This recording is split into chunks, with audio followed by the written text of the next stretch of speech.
这台车的内饰可以说前任车主已经把它的耐用性发挥到了极致。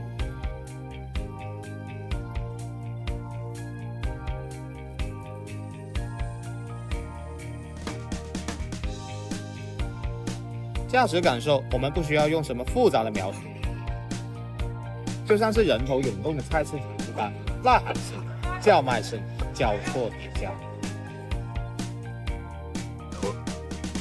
哇！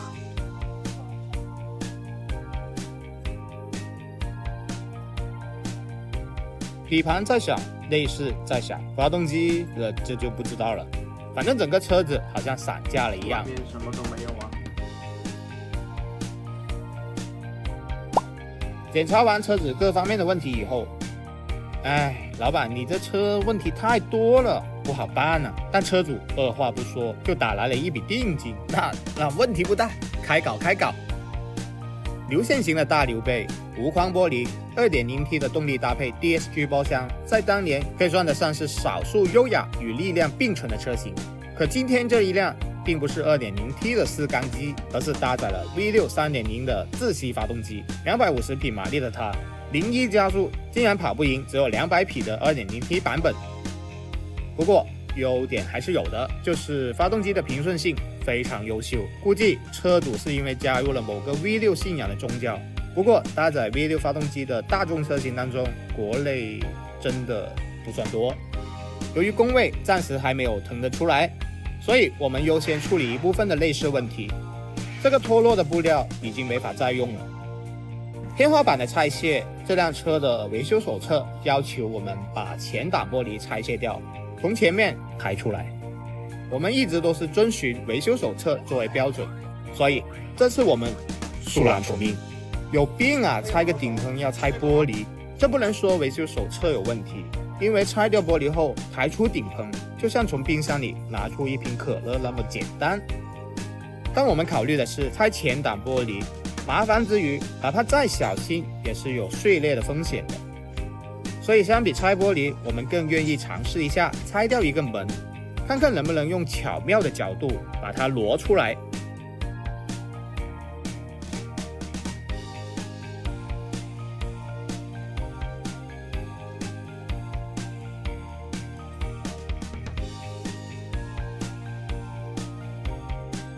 阿媽，我得咗啦，耶！这个布料已经没有办法重复用了，布料里面的海绵全都老化了。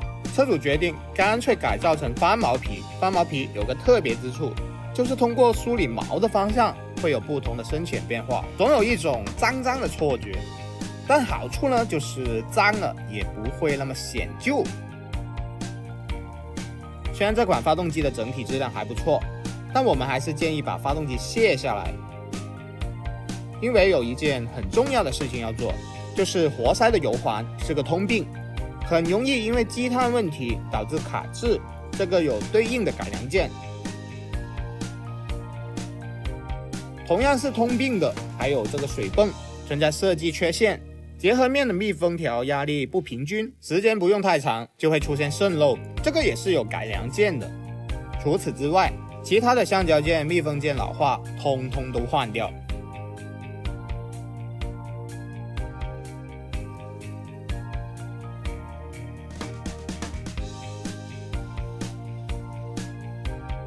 在我们的试车过程中，汗流浃背，空调不行啊！我们猜大概率就是它。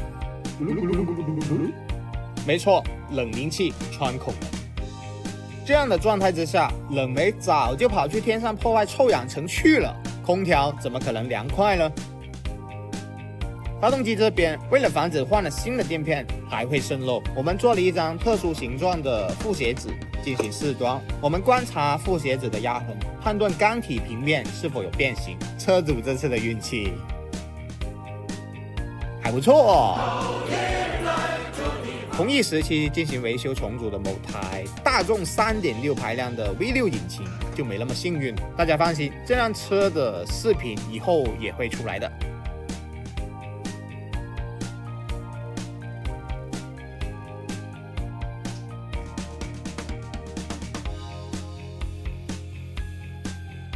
证实验证，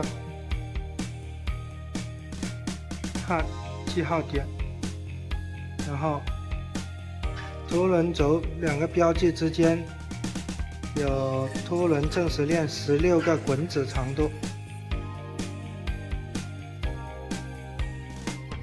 这个点对应这个记号，另外一个点对应外侧的这个小记号，没问题，有色链接也对上了。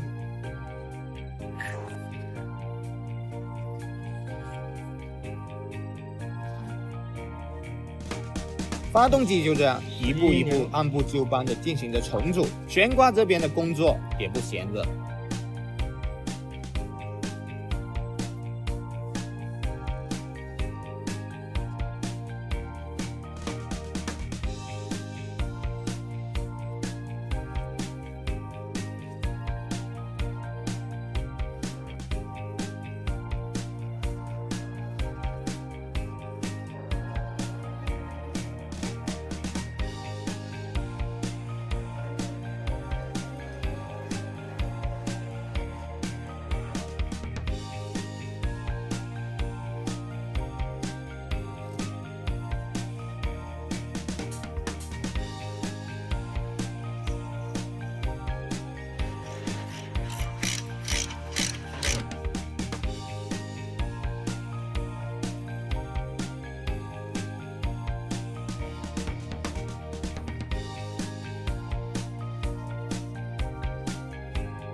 车主送车过来的时候，战战兢兢地问：“全新的前后杠贵吗？”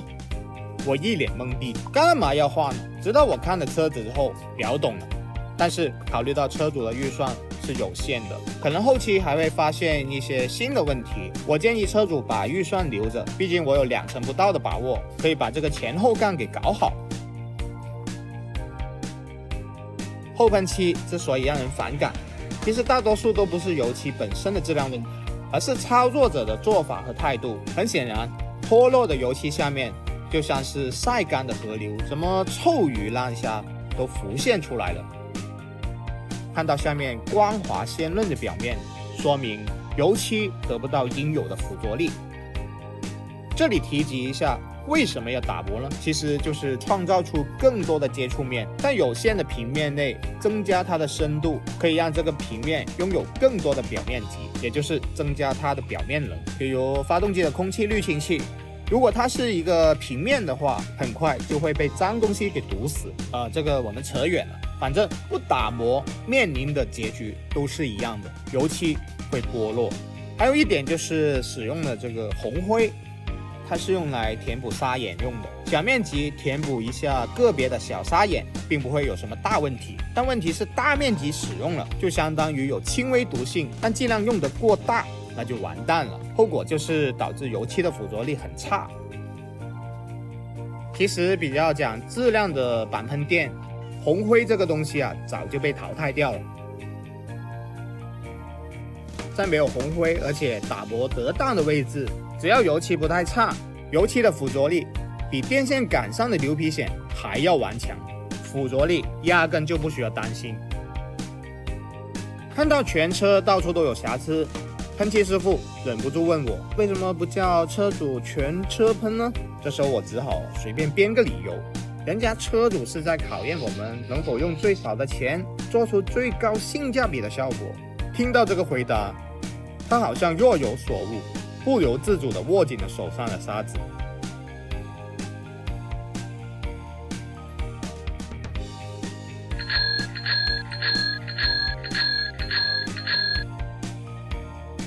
在读取车身颜色之前，有个前提，就是把车漆还原出真面目。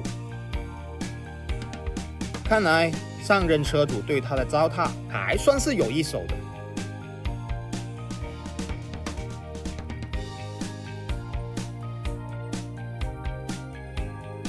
现在已经烤干了。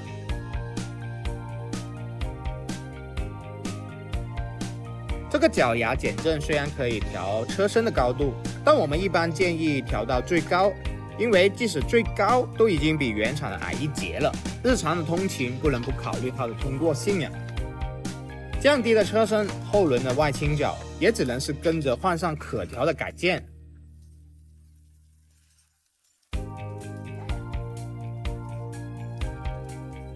原厂设计是不可调的，因此就无法修正因为降低了车身所带来的倾角过大的问题。底盘表现如何，并不是简单的换件，定位数据的调教也是十分重要的。发动机重组整个过程非常顺利，我从来就没想过会出什么幺蛾子。我们貌似发现了发动机有个什么东西在响，这肯定不正常。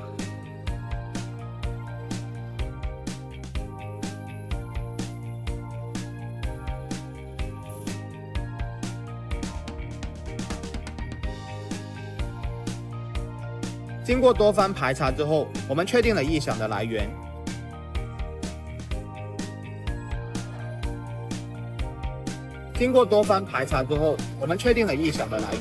是从发动机的飞轮传出来的。我当时建议留着预算不做全车漆，其实是有先见之明的，因为维修过程多少会发现一些隐性的问题。但这个问题为什么没有在早期就发现呢？黑暗最好的藏身之处就是阴影。其实前面说了，全车都在响啊。我们对比新旧的飞轮，旧的那个明显就有间隙过大的问题。给它换上新的总成之后，异响立马消失。这里说明一下，飞轮上没有任何的螺丝螺母，全部都是打了铆钉，也没有相关的维修配件。后来在交了车之后，我们把它暴力拆解，发现里面的弹簧已经出现了疲劳，非常的松动，丧失了正常的拉力，这就是导致异响的一个问题所在了。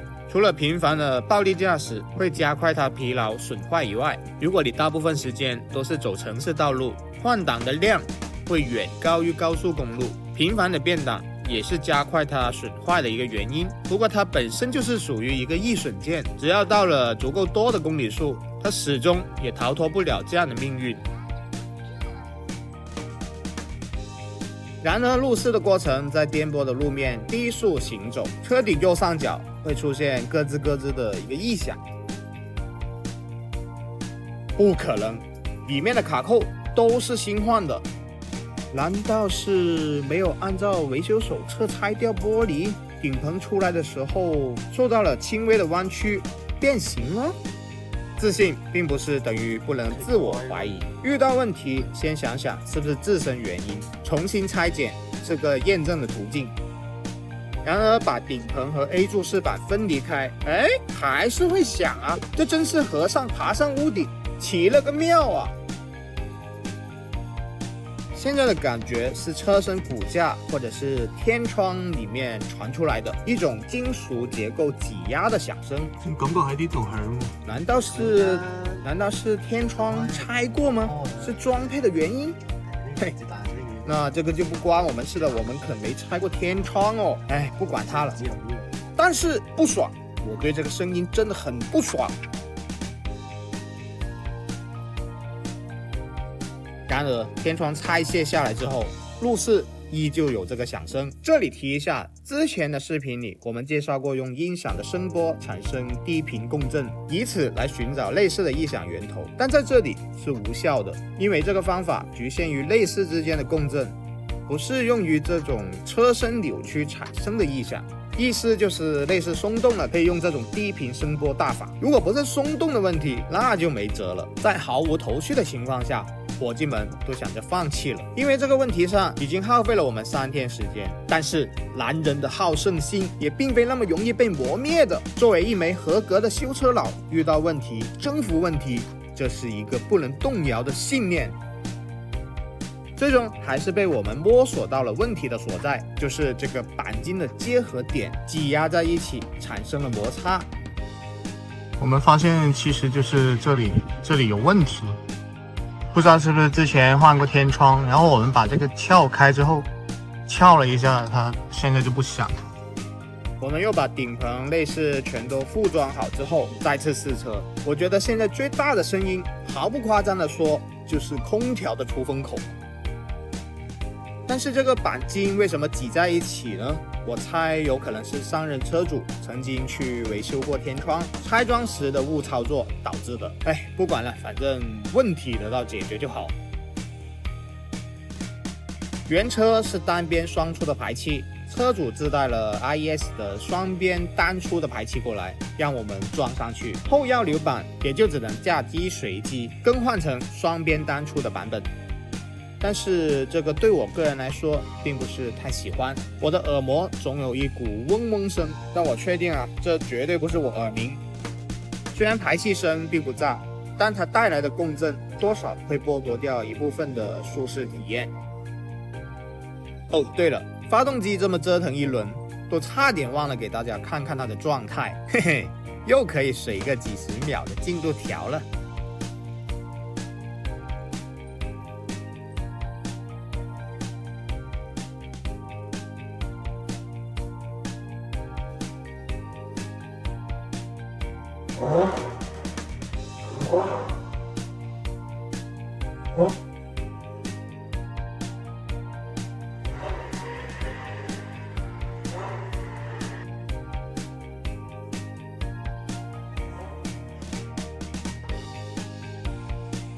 驾驶位车门拆掉的原因，是因为这个门铰链有磨损，开关门的时候比较紧，我们要给它换个新的。但我们立马又发现了新的问题，现在连电线都生孩子了，你还单身？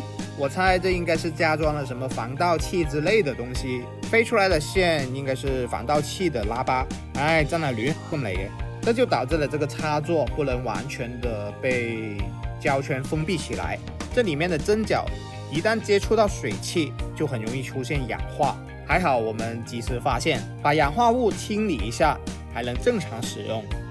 有个客人在我店里看到这个车，笑着问我，哼，这车前后杠的色差真是夸张啊！他是过来找你们喷漆解决这个问题的吧？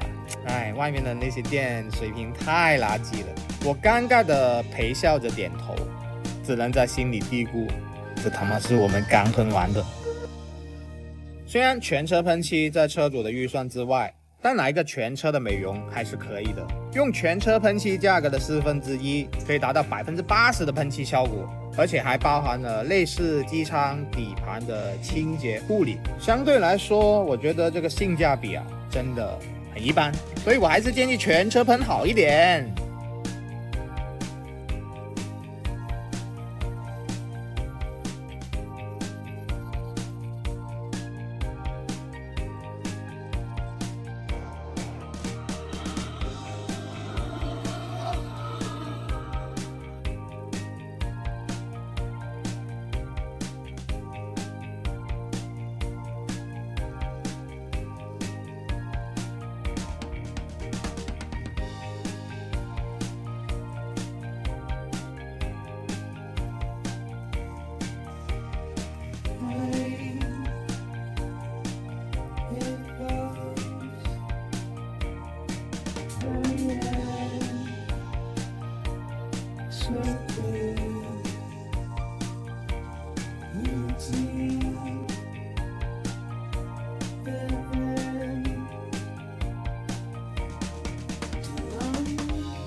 I'm ready.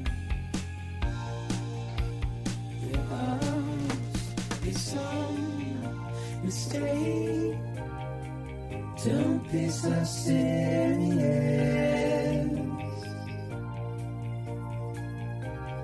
Don't be so serious. Don't be so serious.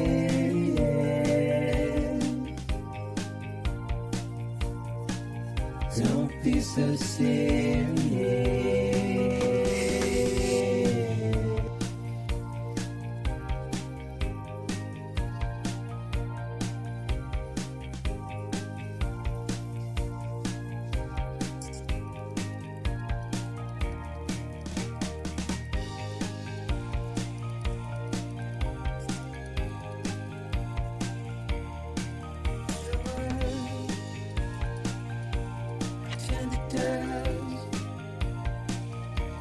We forget,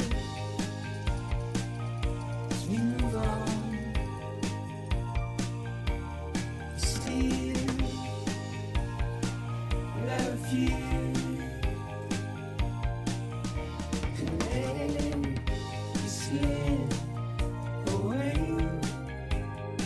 Don't be so serious. Don't be so serious.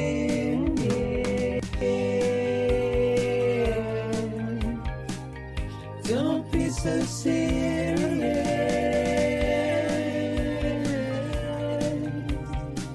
Don't be so serious.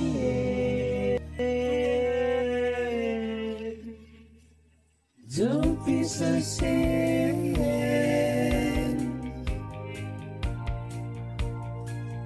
Don't be so serious. 怎么定义汽车的翻新呢？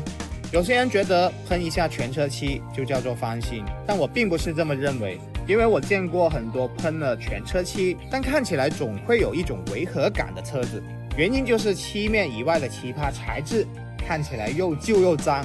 所以我觉得翻新效果最好的一个状态就是你看不出来它是翻新过的。合格的翻新更应该要照顾到各种的材质整体与细节兼修。 But I'm a long way from home.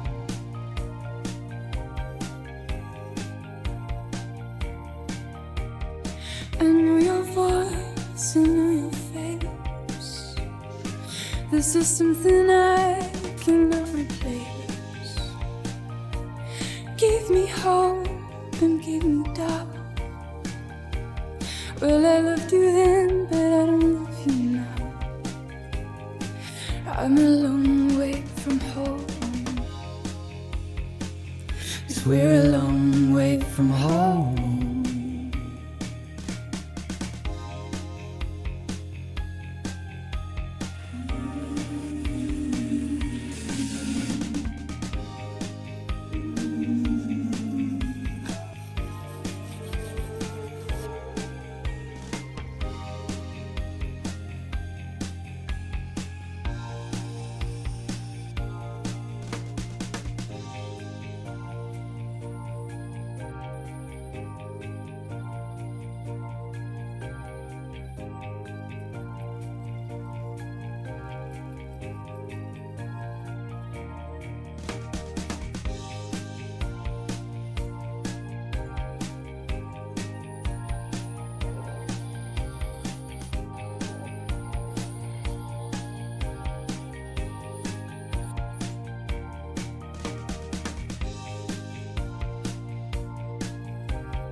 清洗完车身后，我感觉和洗车之前并没有什么太大差异，就像是老烟民的一口老烟牙，刷完牙之后还是白里透黄，所有的缝隙都有一层厚重的水垢。简单来说，就是前任车主在平时压根就没有认真的去打理过，清理这些水垢就花了我们将近2个小时。但是我觉得细节对最终的效果呈现来讲太重要了。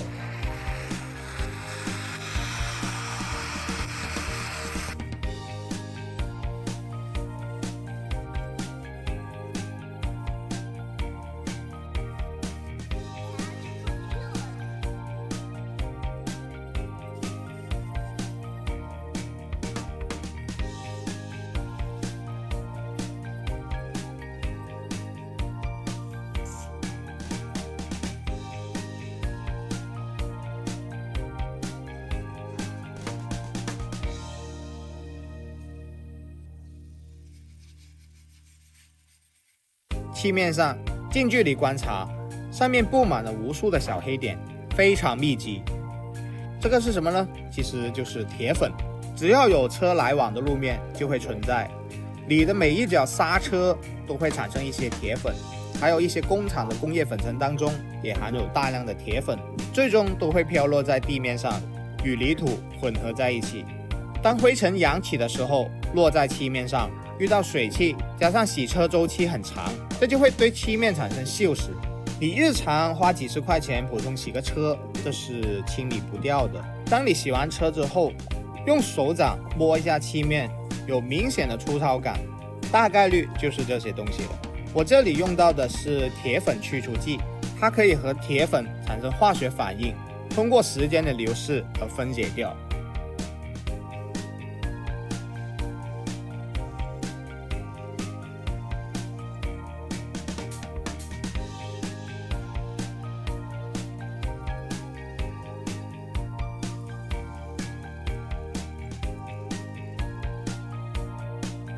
这铁粉怎么预防呢？其实也很简单，平时勤点洗车，大概1周或者10天左右洗一次车，偶尔打打蜡就可以了。蜡质的存在会大大削减这些外来物的一个附着力，那就会少很多这样的麻烦。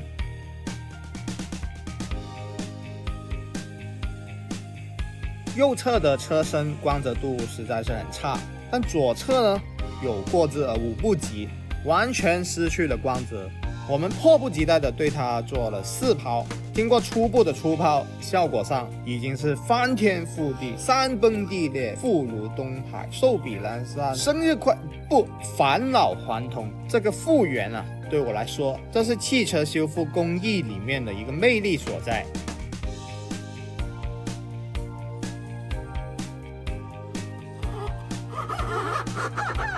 然而4抛只是踏出了一小步，整台车的精细抛光过程大概会持续8到10个小时，对工作人员的体力来说是个持久战，也是持久战。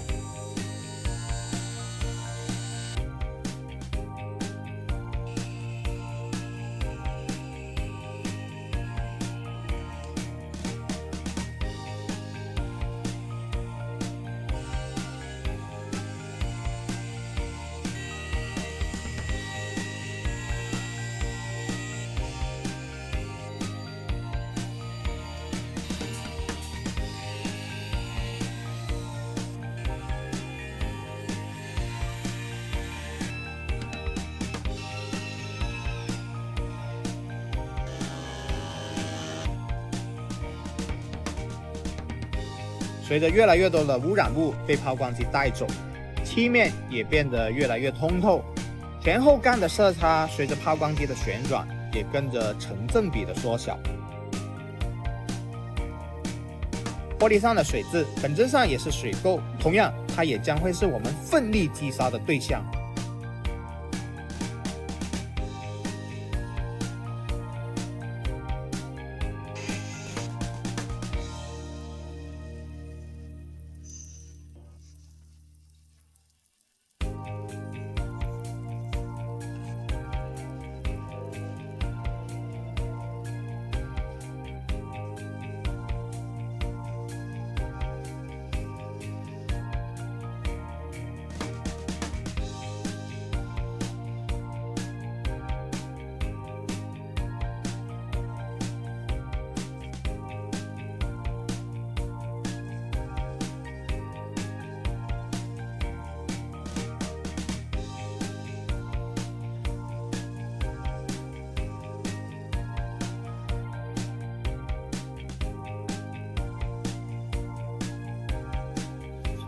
车主说还发现了一个问题，平时放个几天电瓶就没电了，要搭电，启动困难。我们测量了电瓶，健康度还算可以。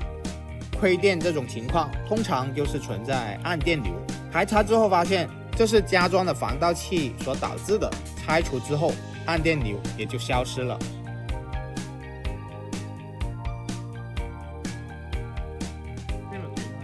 下面就来欣赏一下我们最后的成果吧。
尽管连改带修的钱是一笔不少的费用，在无数人的眼里，他不值得车主这么做。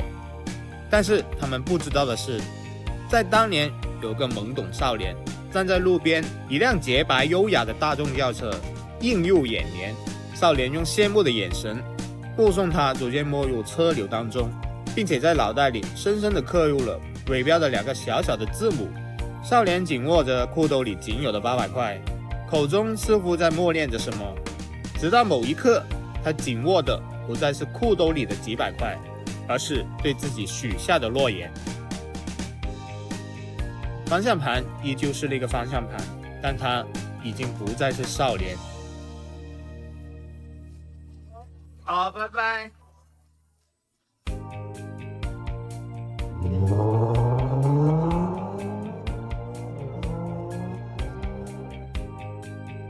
这就是本期视频的全部内容了。喜欢的朋友，你的关注和3连是我更新的最大动力。我们下期再见。